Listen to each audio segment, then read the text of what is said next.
ઝાલાવાડ પંથકમાં ભાઈ બહેનના પવિત્ર પર્વ રક્ષાબંધનની ઉજવણી ભૂદેવોએ શાસ્ત્રોક્ત વિધિ સાથે નવી જનોઈ ધારણ કરી તો શ્રાવણ માસના ત્રીજા સોમવારે શિવાલયોમાં ભક્તો ઉમટી પડ્યા.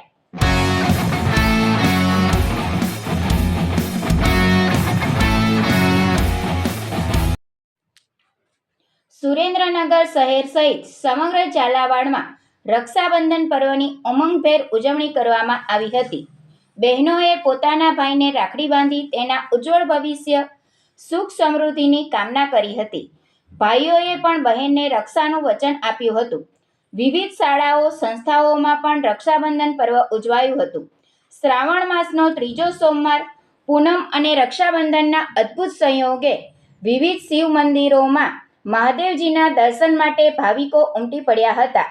પૂનમ અને રક્ષાબંધન હોવાથી યાત્રાધામ ચોટીલામાં પણ મા ચામુંડાના દર્શન કરવા ભક્તો ઉમટી પડ્યા હતા. તળેટીમાં મેળાવડા જેવું વાતાવરણ જોવા મળ્યું હતું. ભૂદેવોએ શાસ્ત્રોક્ત વિધિ સાથે નવી જનોઈ ધારણ કરી